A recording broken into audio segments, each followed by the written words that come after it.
Agora, chama a atenção o Ministério da Justiça não disponibilizar ou não ter os vídeos correspondentes.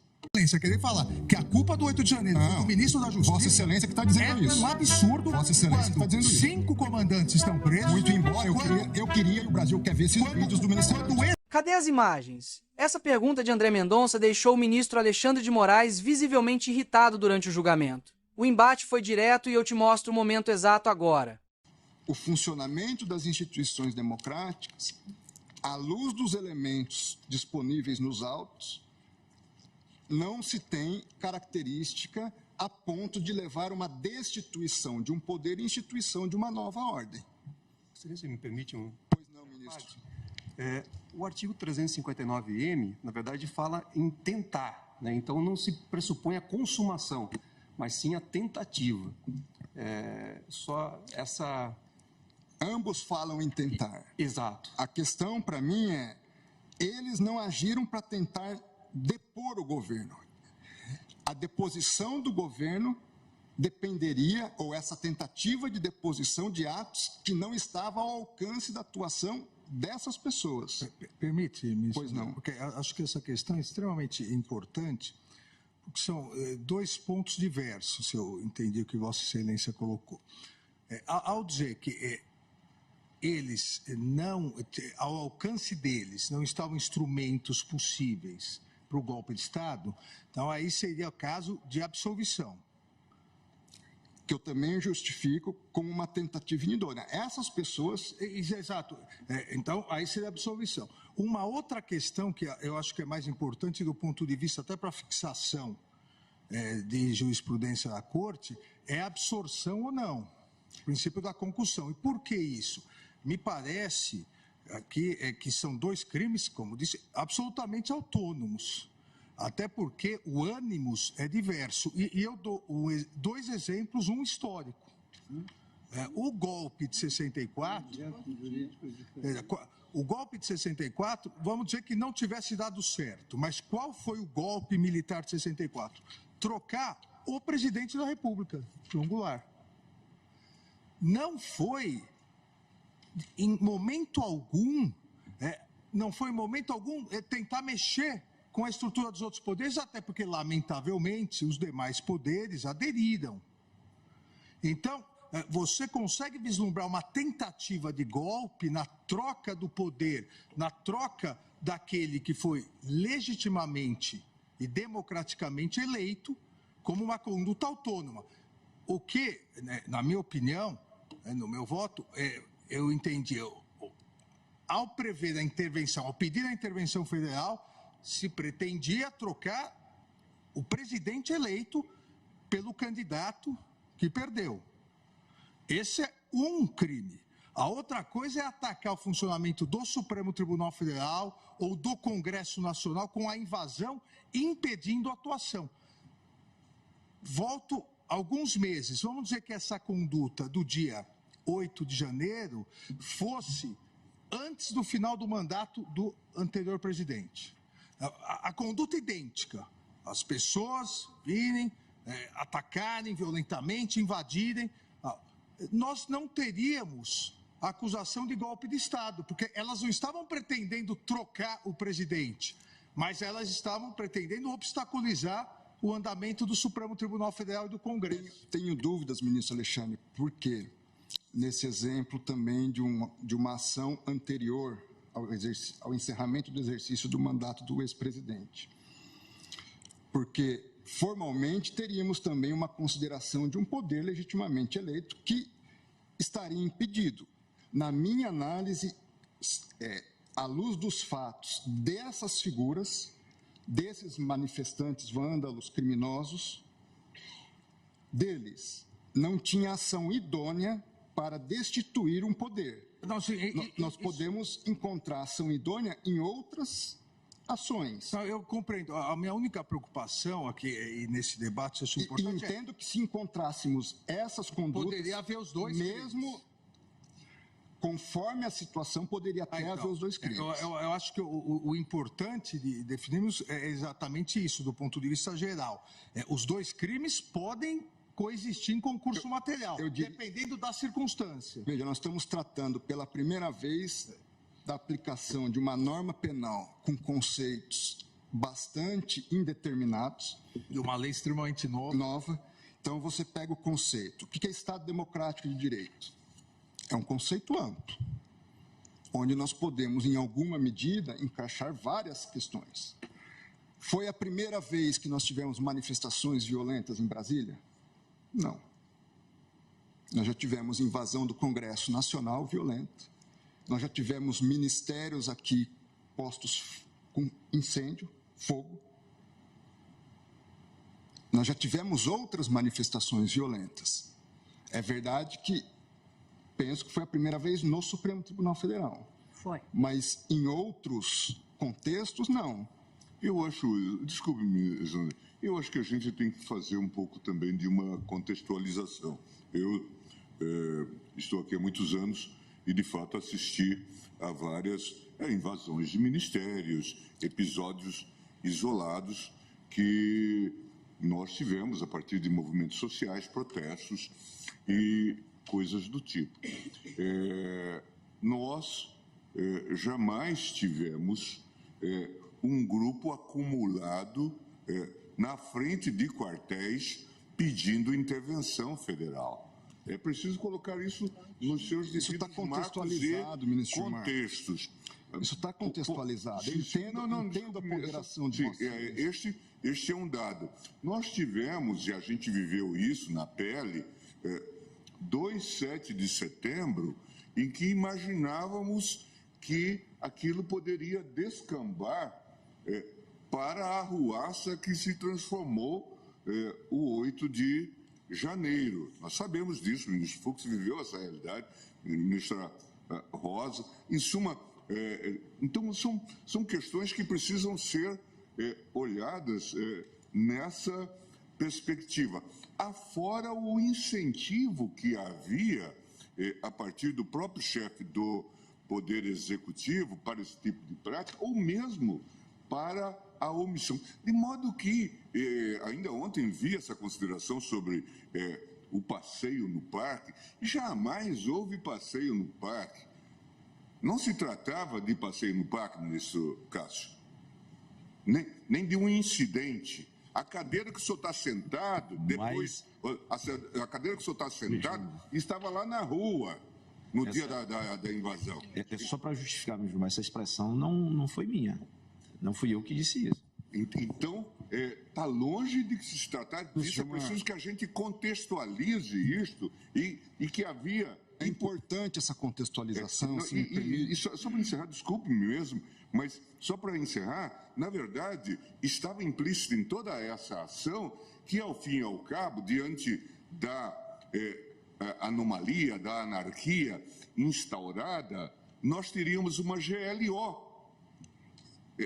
E aí o ministro Alexandre coloca muito bem. Imagine que esses fatos tivessem ocorrido antes do dia 1º de janeiro, com o governo, então, anterior no poder. E nós tivemos situações desse tipo. É que os fatos vão se acumulando e nós perdemos o contexto.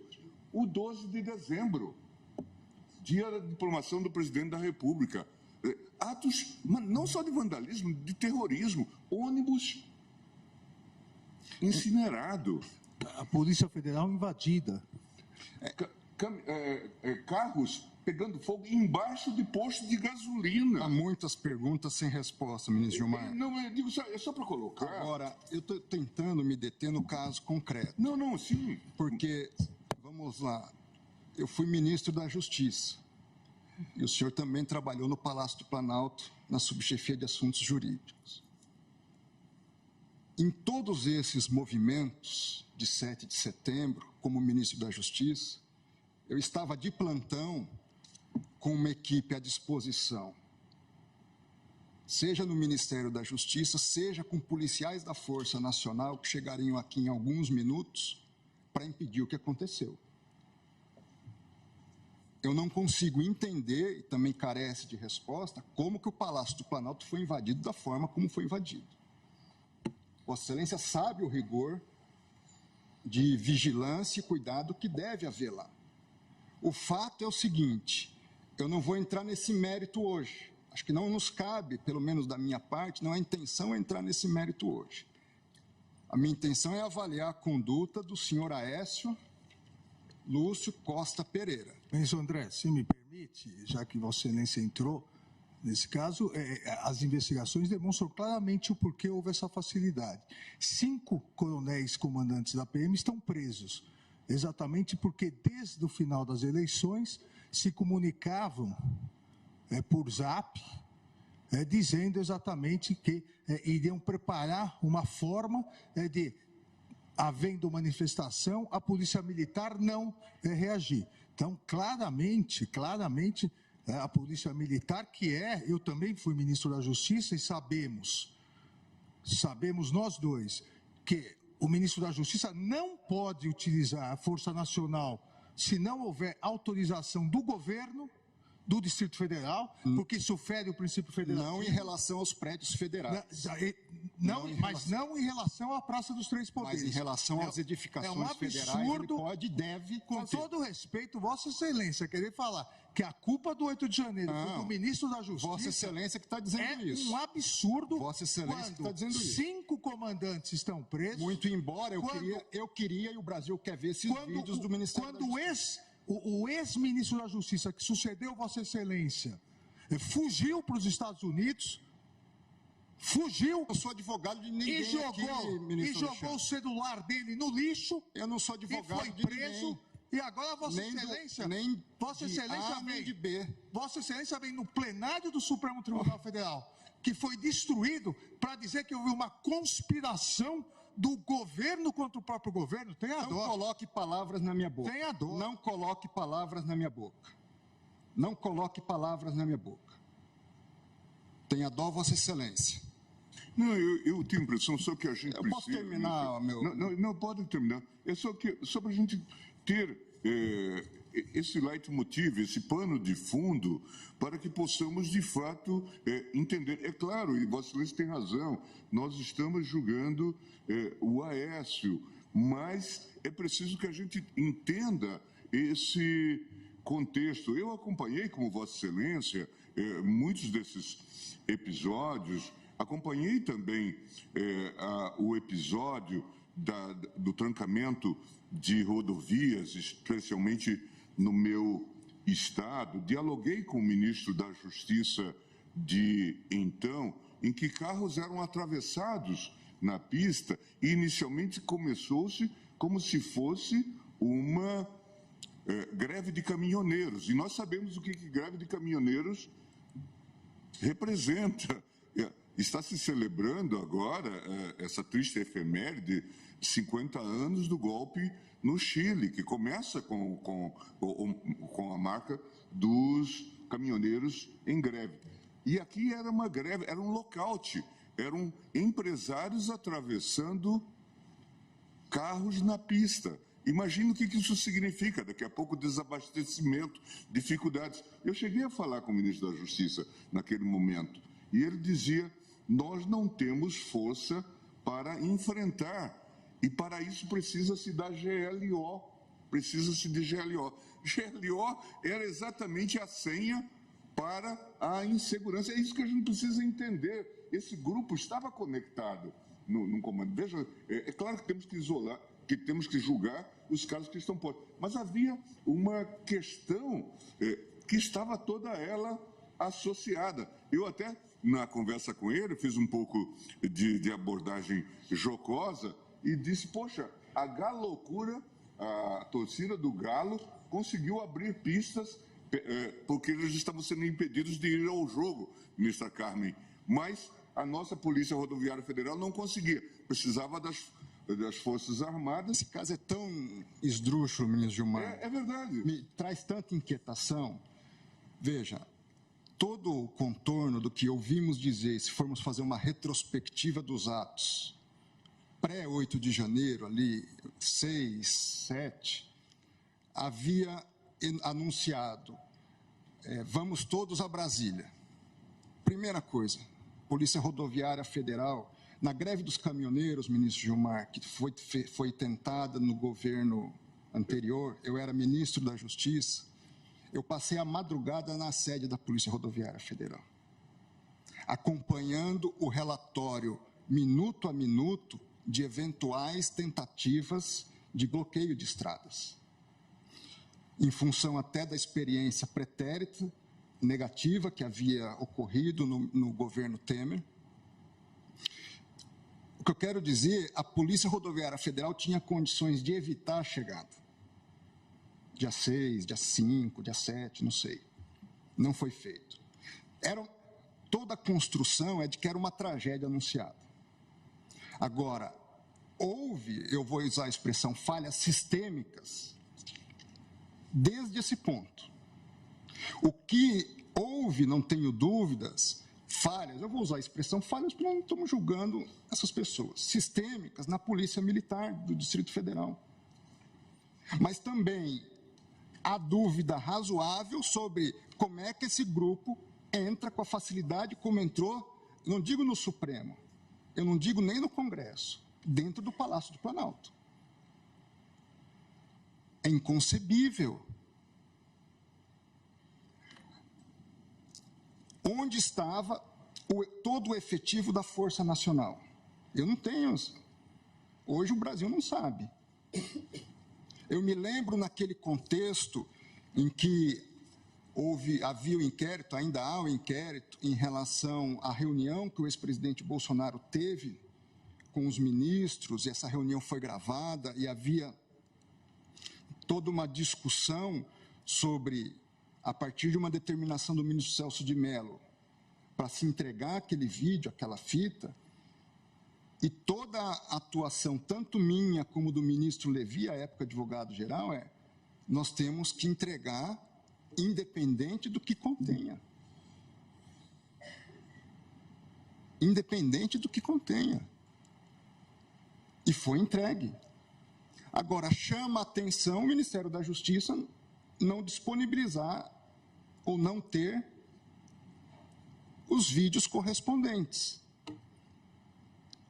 Nós precisamos tratar todos igualmente, com os rigores correspondentes e também com o reconhecimento de que certas situações geram um não enquadramento em determinada conduta. Em relação a esse réu, não vejo na atitude dele um ato idôneo de golpe de Estado. Vimos, eu e meu gabinete, mais de 1 hora de vídeo dele transitando pelo Senado Federal. Não vi. Ele se apresenta na presidência do Senado, mas não há um ato de instituição específico. Veja, eu não estou absolvendo ele, estou condenando ele em tudo, em tudo. Uma pena somada, já antecipando aqui, que vai chegar a 8 anos. Estou longe de ser leniente, mas também não serei, na minha visão, injusto em tipificar alguém por uma conduta que entendo que ele, seja por questões pontuais, seja por uma questão, e aí é uma questão teórica mesmo, de condutas, se elas se absorvem ou não de direito penal, não vejo justificativa suficiente para condená-lo. Ora, mas se eu condenar só em um crime, vamos por hipótese, a pena é menor? Não sei, porque nós temos como modular a pena dentro do mínimo e máximo que o Código Penal nos oferece. A questão não é essa. A questão é, houve por parte de Aécio uma tentativa idônea de golpe de Estado? Entendo que não. Fazer, não absorve. Entendo, porém, que, de um lado aqui, há sim um princípio de absorção nesses ilícitos. Entendi, por outro lado, que nesses crimes havia condutas diversas. Porque uma coisa é você praticar uma ação destruindo um computador aqui, um copo ali. Foram várias destruições. Por isso antecipo, entendo que não absorve. Agora, a conduta que é tentar, o que ele tentou? Ele chegou a tentar, na minha visão, instituir um novo governo. Ele tinha até isso, talvez, como ideal. Mas não vejo, seja na capacidade, olhando as cenas dele no vídeo, não houve um planejamento posterior sobre o que fazer. Entendo que, nesse contexto, veja só a situação de injustiça com que eu posso me deparar. Seria menos gravoso para ele destituir e dar o golpe do que fazer o que ele fez. Que ele incidiria só num tipo. E nós estamos, repito, uma lei nova, um contexto extremamente complexo. E, ministro Alexandre, eu não prejulgo ninguém, mas também não isento. Seja de um lado, seja de outro. Nem eu, ministro André. É isso. Tanto que todos estão sendo investigados. Porque, absolutamente todos estão sendo investigados. Eu digo isso porque Vossa Excelência fez uma referência a mim que reputo extremamente injusta. Então, se Vossa Excelência se sentir ofendido, eu retiro a referência. Eu agradeço. Agradeço. E peço minhas desculpas. E se alguma coisa também eu fiz de modo indevido, tenha minhas desculpas. Nesse momento, o advogado encarou Moraes e chamou o ministro de acusador.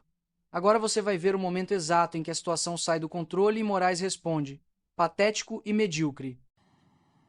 É impressionante, e com a devida vênia eu vejo o ministro Alexandre de Moraes inverte o papel de julgador aqui nessa Suprema Corte. Ele passa de julgador a acusador. É um misto de raiva com rancor, com pitadas de ódio, quando se fala dos patriotas. Patriotas que, na concepção maior, e basta dar no Google para isso, são aqueles que amam o seu país. São aqueles que amam a nação. São aqueles que lutam por um país melhor. São aqueles que defendem a bandeira verde e amarela, porque ela não será vermelha. São aqueles que querem um país melhor, um país livre de corrupção, um país livre de desvio de dinheiro. E olha que dicotomia do direito, que paradoxo. Enquanto os brasileiros com bandeiras verde e amarela estão presos, traficantes com fuzil na mão estão soltos. E nada se faz. Num estado paralelo, onde não precisa do golpe, o golpe já está institucionalizado. Nas favelas do Rio de Janeiro e de São Paulo. Mas existem sim aqueles patriotas, aqueles que amam o país, aqueles que amam a nossa nação, aqueles que amam a nossa bandeira, que estavam lá de maneira ordeira e pacífica manifestando. E quando ele adentra o Planalto, o que ele faz é completamente diferente de depredar. A única coisa que ele faz é ajudar as pessoas. Isso não demonstra o intuito dele arredio, o intuito de quebradeira, de balbúrdia. Presidente, como disse o eminente ministro Luiz Roberto Barroso, no mundo civilizado, nós não vivemos de mentiras, falsidades, e muito menos de agressões. Presidente, é patético e medíocre.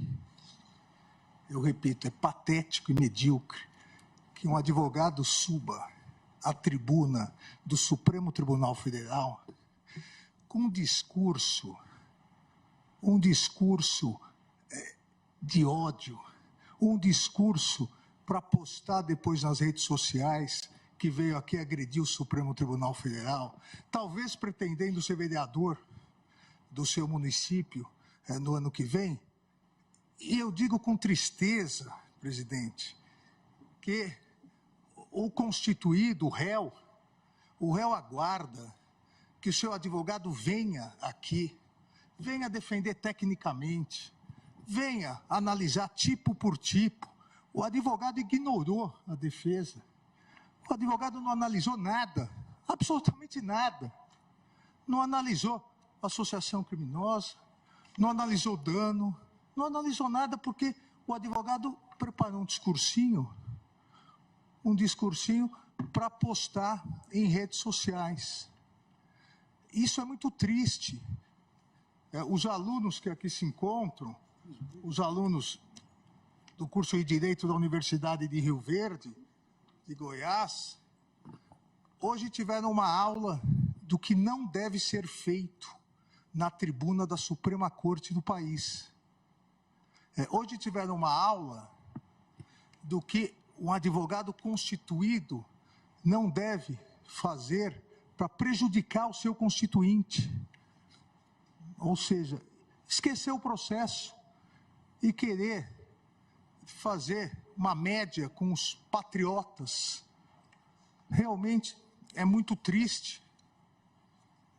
E só não seria mais triste, ou só é mais triste, porque ainda confundiu o Príncipe de Maquiavel com o Pequeno Príncipe de Antonieta de Saint-Exupéry, que são obras que não têm absolutamente nada a ver.